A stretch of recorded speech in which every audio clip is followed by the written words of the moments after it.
dying. It's been like 8 months since I uploaded. And I think the last time I uploaded, I was crying in the hospital bathroom. A lot of stuff has happened. I got bangs, most important. No, a lot of stuff happened. Some good, a lot of it just continually not great. So, let me tell you all the full story, because it's pretty interesting, and it's been my life, and I really want to start posting, but every time I'm like, I should record something, I'm like, no, because I need to post an update first. So let me make the update so that I can finally post whenever I want to without feeling weird. So, basically, my father almost died. That's way more dramatic than it was, but not really. He got sick, and we went into the hospital in January of 2025 this year and said, hey, he's real sick. And they put him up in a room, and he was there for 3 days, and they swore up and down that we would get doctors who was going to come look at him, and then they discharged us, or they released us from the hospital without a single doctor taking a look at him, which is not super rare, I feel like. That is kind of just the American healthcare system, which I'm not going to make a political comment on, because I don't feel like it, and I have a lot of opinions based on personal experience that I just don't feel like getting into right now, because it would derail the entire long video that this is going to be already. So, they discharged him, and we went home, and a week later, he nearly died in his bed. So we rushed back to the hospital. Cute little ambulance trip. And basically, the thing that he was having an issue with in the first place turned his blood septic, which means that his blood was attacking himself. And by all rights, he should have died. He did not, though. Isn't God so good like that? He did not die. But he was in the hospital for 23 days in the month of February. And during that situation, we had a lot of stuff going on just as normal life type situation. Our electricity was gonna go out and our water was gonna go out. So, I was, I think in the last video, I was crying because I was super worried and stressed about that. And, yeah, they discharged him the second time after 21 days, 23 days, 23 days, and he was not ready to go home then either. He was not ready. They discharged him when he was completely unable to stand or walk, which he was not beforehand. Like, he could move. And they discharged him bedbound and sent him home, not to a rehab facility. So, they sent us home, and my best friend ended up donating funds to keep our electricity and our water on, which, thank God, I don't think we would have lived without it. So we got discharged, and they left him bedbound. And he is still bedbound 8 months later, and we are still struggling monetarily. Because I can't leave for very long, so I can't get employment. And we couldn't get any government assistance because the government wants doctors to sign off, not nurses. So we couldn't get any assistance there. And life has been very, very dramatic. And very... It's interesting because as much as I want to say, man, it sucks, everything's horrible, it's really not that bad. We had a lot of ups and a lot of downs, as is normal for life, I suppose. I kind of wish that I had kept updating and recording, because I kept getting upset. This is such a it's not a stupid problem, but it is an annoying one. I kept getting upset because things weren't getting miraculously better. And I didn't want to post and be like, things are getting worse. Something good happened and then something horrible happened. Because no, that's not good. You don't want to tell that story.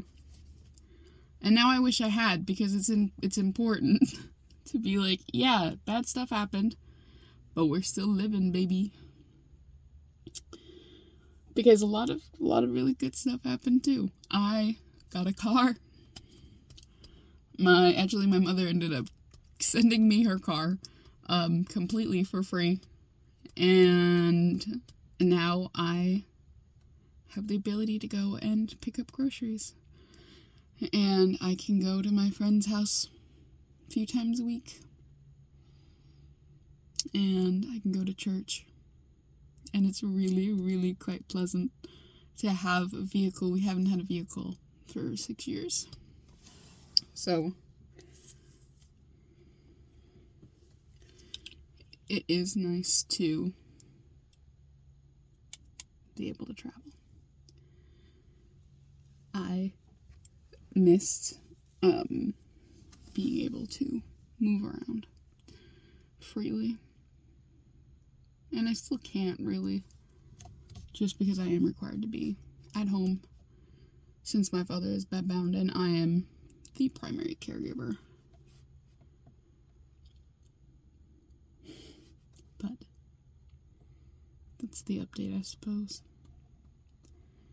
It's been 8 months, and in those 8 months, he has gotten weaker. We lost power, and thankfully, there was a government assistance program that was able to turn it back on, which was really, really nice. And every time I get freaked out that we're not going to find a way to keep power on this month, God supplies something, because he's so good like that. And I feel like the Lord tried to cram 16 years worth of experience in 8 months. I have never had my patience tested more.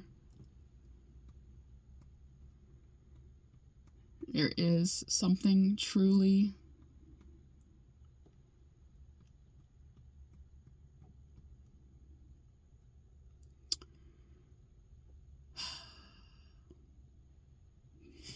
noteworthy about how different of a person I am today than I was in January. Because while everything sucks, it's clear that I needed all of this stuff to happen. And I know that there are a lot of Christians that use like, oh, you know, the Lord will never give you more than you can take. A lot of Christians that do the, oh, well, everything has its purpose. And let me tell you, when you're going through crisis, that's bull honky. That's not good advice. I don't want to hear that. Even if it was true, I didn't need to hear that. It takes wisdom and, what is it? Not foresight, because that's seeing something before it happens, but what's the one that's opposite from that? What's not foresight? Post-sight? That doesn't sound right. When you look back on something and you see exactly what changed, because I'm not going to talk about my dad's health, because quite frankly, even though it's the majority of my life, I'm not going to put that on the internet. But we'll talk about me. I feel like I've become a lot more patient and understanding, and I've become generally a lot less scared all the time, and a lot more willing to work. A lot more willing to work.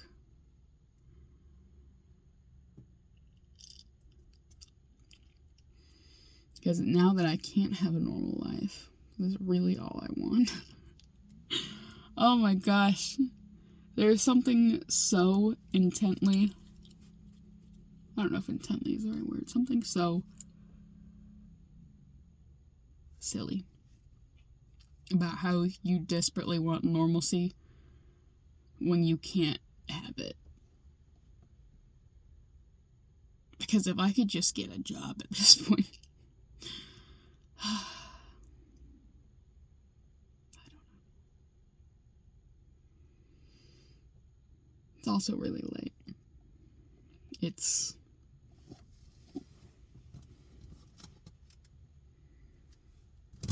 15 to 1, so 12:45. And I'll be honest, I don't really know if I'm gonna post this. I should. I really want to post something, just so that I can feel more comfortable posting things later. And every time I go to talk about the situation, I never seem to have the right words.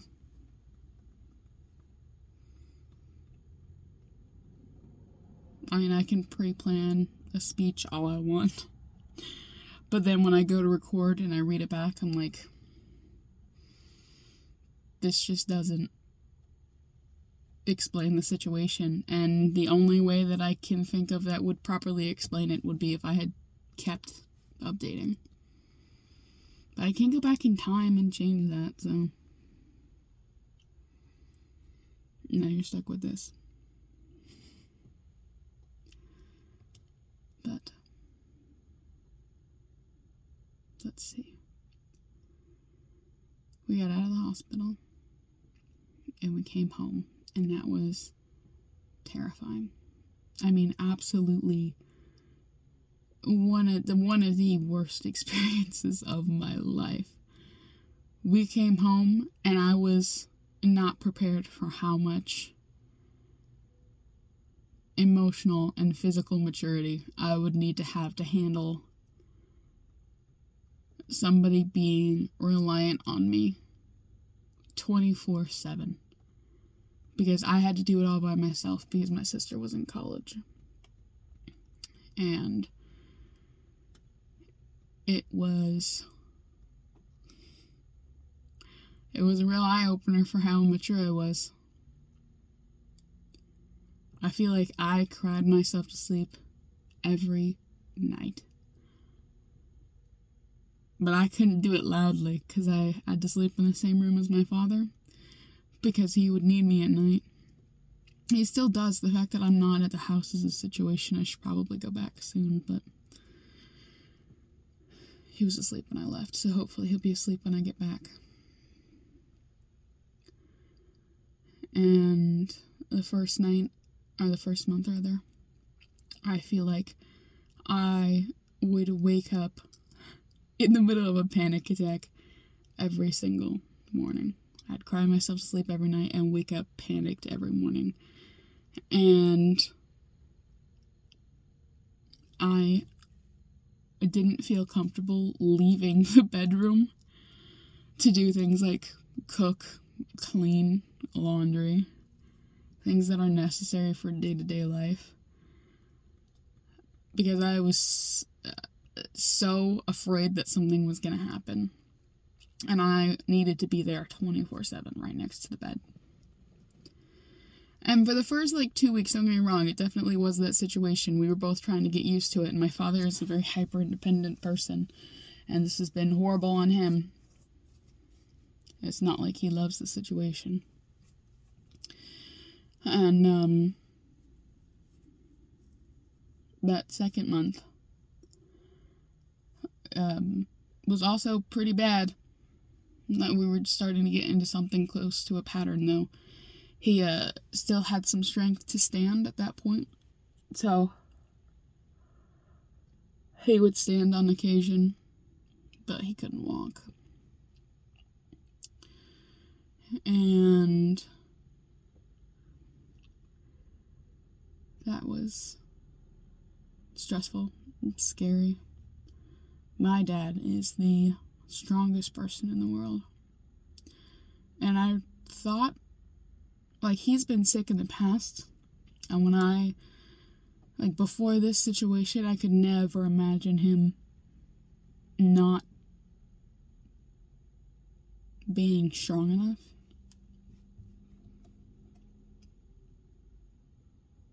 And so I had to come to terms a lot with, maybe he could die.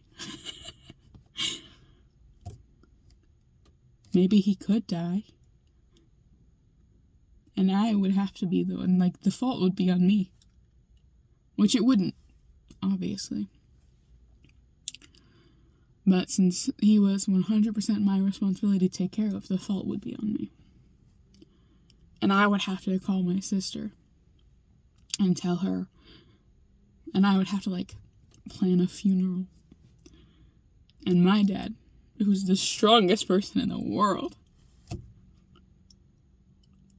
was relying on me? Oh my gosh. What a scary thought. What a scary situation. But when you have someone that dependent on you, you don't really get to be scared. You don't get to be verbally scared.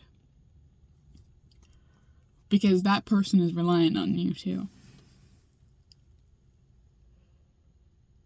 And so I didn't want to tell him about it.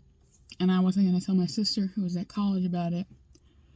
And my friends, bless them, they kept asking and I kept avoiding. I was like, no, I can't bother anyone about this. I can't. And that was just horrible.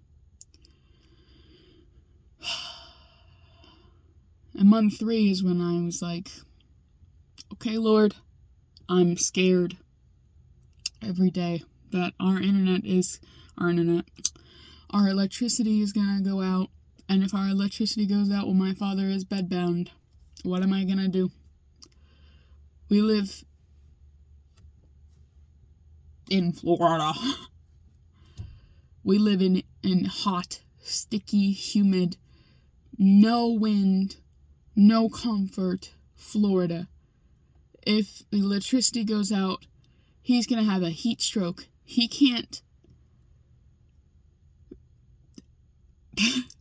function at night without music playing and the light on, because it's terrifying to be stuck in one place for so long and not to be able to move. And if the internet goes out, he's not going to have those. He's going to have a heart attack. Or the internet. Electricity goes out.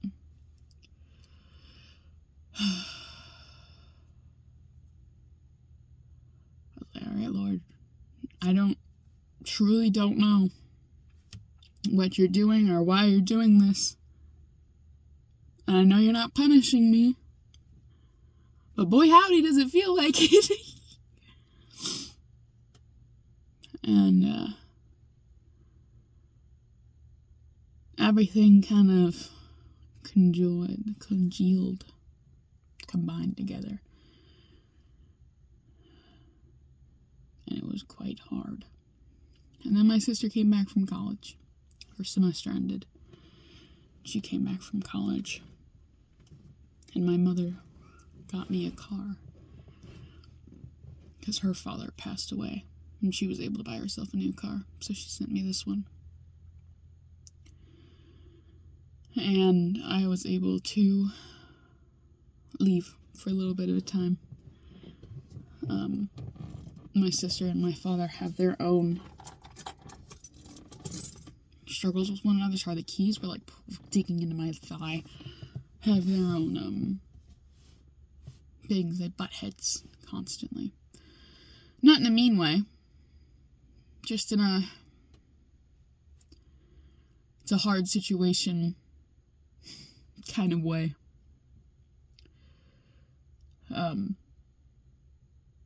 But I was able to sleep in my own bed. And, I was able to leave the room more consistently because she was in there to sit with him. And it was so nice. It was so nice. So nice. And I was able to drive around. And I still didn't know how we were getting our electricity and our water on.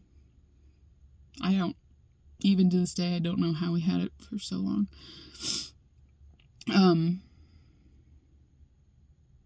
But we did.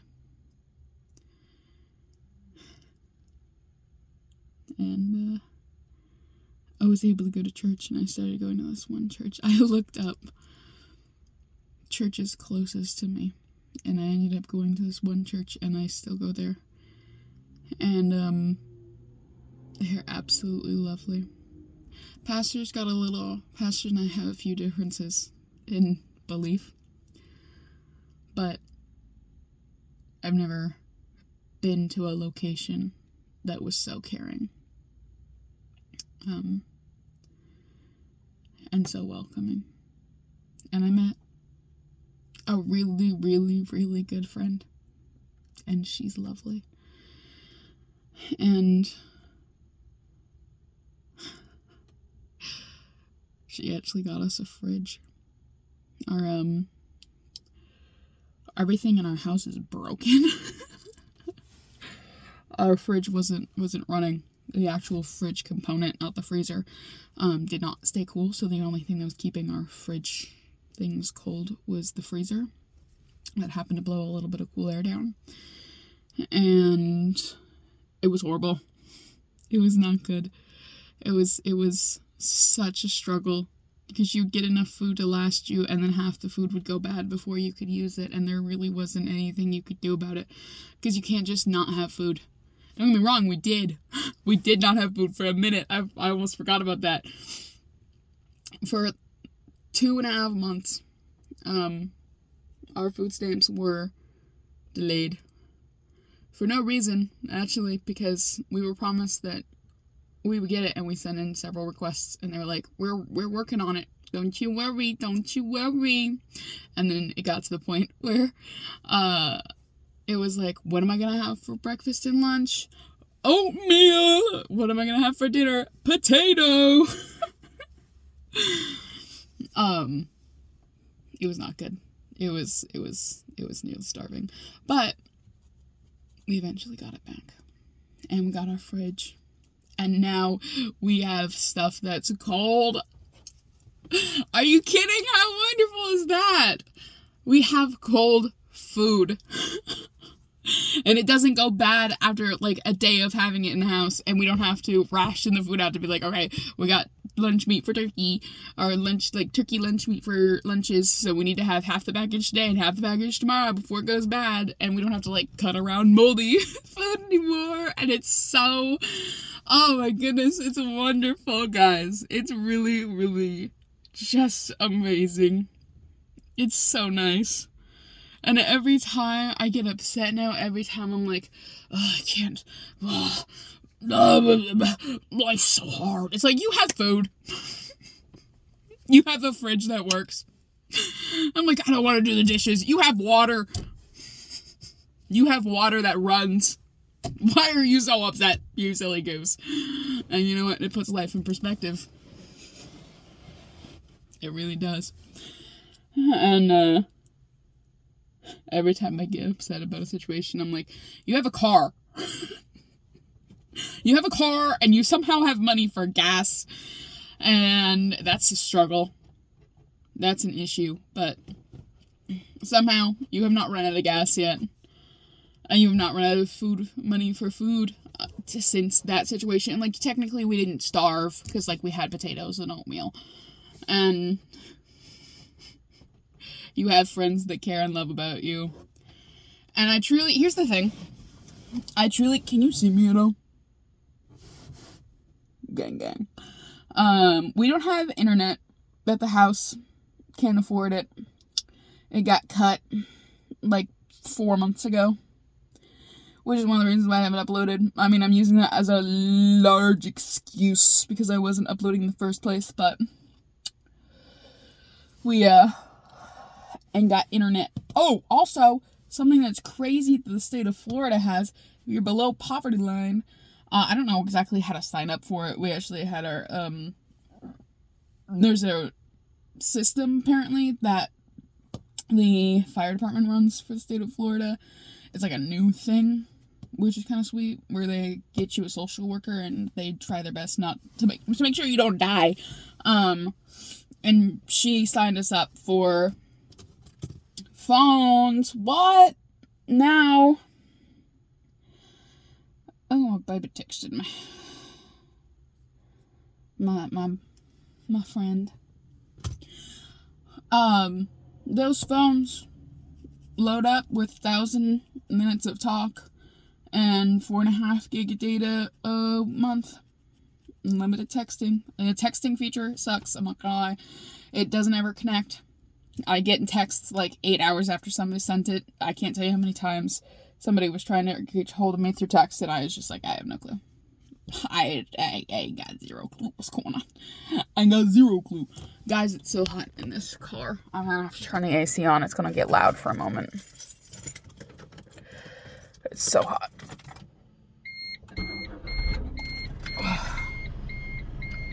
Gang. But yeah, so we got a little bit of data. And that's lovely. It's so lovely. It's so nice because now my dad can check his things. Because the only way I can get on the internet is I go to spots with free internet. That's actually where I'm sitting right now. That's why I'm in my car. Because my dad is asleep. So at night I can kind of venture out to little spots. Sit and play on my phone.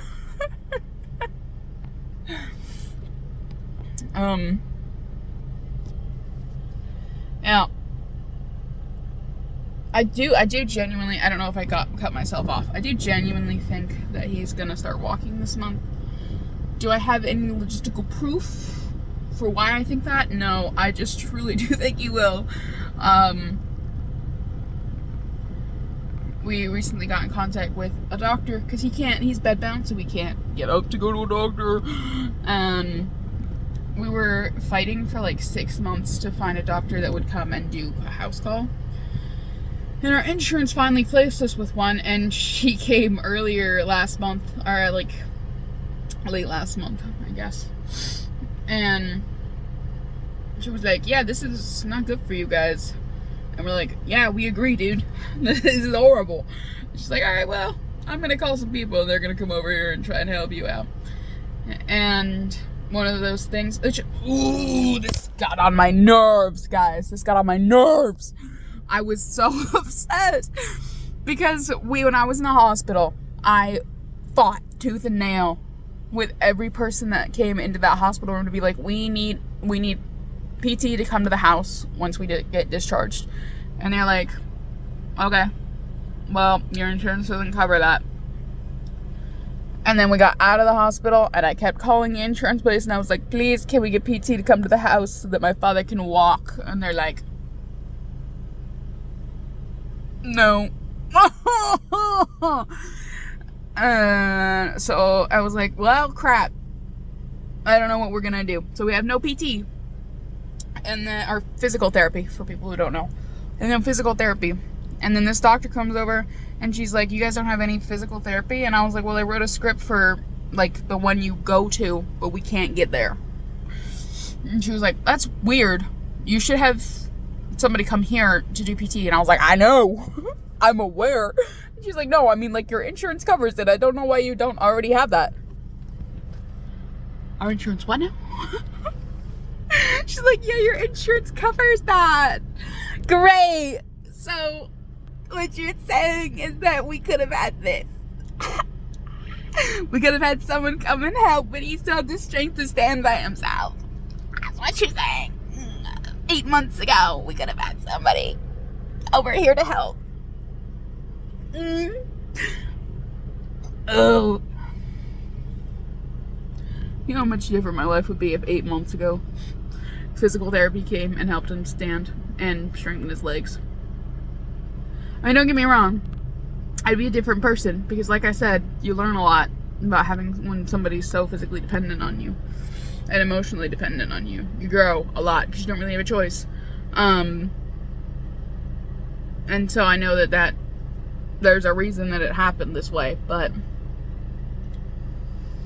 so much could have changed. So much would be different.